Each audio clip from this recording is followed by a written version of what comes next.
Maybe Taylor Swift was onto something when she sang, I was ahead of the curve, but then the curve became a spear. Leaving my home country sometimes feels like living Sophia the First. I was a girl in a village doing alright.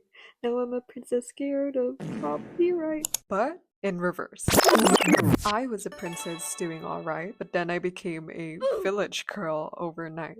Long gone are the days of ordering takeout. Now, I'm figuring out what I should eat for breakfast tomorrow, and it's probably bread again. Well, this is coming from such a privileged place, and I acknowledge that I am living in so many answered prayers right now, including being able to live abroad. But I suppose that the shift from only taking care of your academics back home to now taking care of myself, a whole human being, a whole grown human being, can be a lot. And it doesn't help that I don't necessarily deal well under pressure. I'm the type of person who, when presented with a lot of options, I get so overwhelmed that I end up not buying anything. Let's just say Elastigirl isn't the only one spreading herself too thin. Each day feels like a balancing act juggling the things that I once took for granted. I mean, how do I feed myself, clean, learn a new language, make friends, meet deadlines, all at once? Damn, I wish I had a clone to help me. For a moment, I thought I'd unlocked the answer key. On November 11, 2024, I posted an Instagram reel of my perfect productive day. Good morning. First things first, waking up. No wake up, no day in my life. Waking up at 6 a.m. and lights out by 9 p.m. Yeah, it's too good to be true. Sometimes I go to the grocery shop and have portion blindness, not understanding how much I should feed myself. Sometimes I feel like the academic pressure is eating me away, and I jump to the conclusion that I would have to go back home and become a disgrace to my parents' sacrifices. Sometimes life just comes crashing down and all its jagged pieces cut me deep. But here's the thing I've learned. Even after finding your footing, some seasons do require trade-offs because you can't focus or give attention to everything all at once.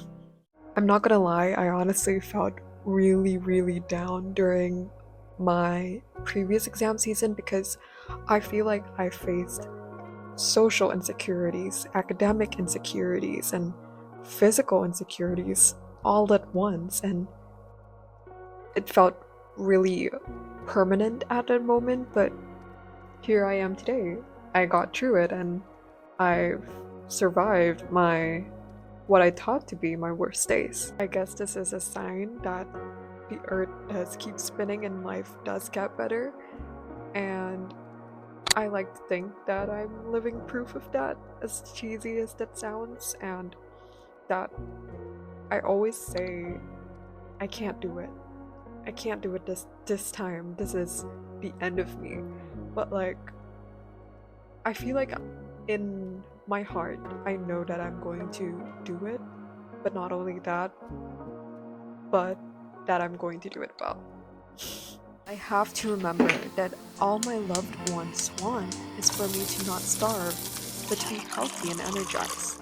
So as long as my stomach is filled every day, I know I'm doing enough. Sometimes I have to remind myself that not all courses will be easy, and that I went to university and pay an excruciatingly high amount of international fees, which is like way more than double compared to local fees, to learn, not to know everything beforehand.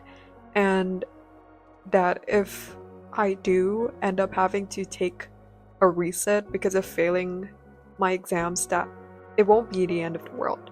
And it won't mean failure if I don't throw it in the towel yet. Most importantly, I have to remind myself that routines can change because every day can be different and sometimes priorities shift, and that means that I have to readjust my routine to what fits me best at that time.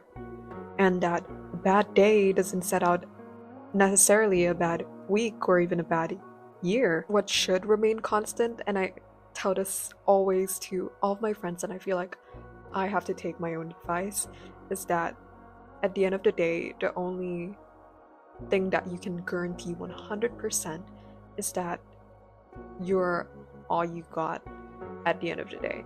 And as long as I've got me, I'm gonna be okay. What prioritizing myself means to me is giving myself permission to rest or even hitting pause when it gets too much and seeing that itself as productive. Following what my body needs rather than pushing its limit and ending up being burned out. Trust me, this is from first-hand experience.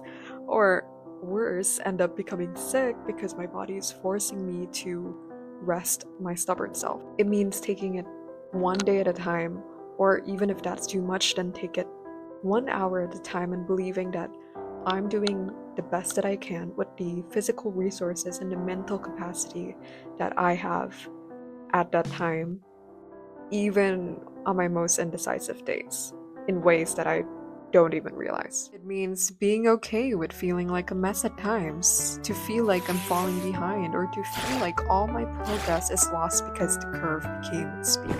I just have to make sure that I can bring myself back together and trust that I'll find rhythm again, even if the spear keeps spinning. The curve may change its shape, but maybe that's the point.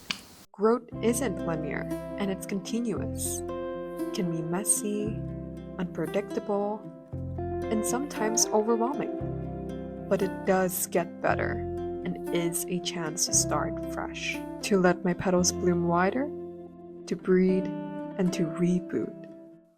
Always remember, there's a kid clapping for how far you've become.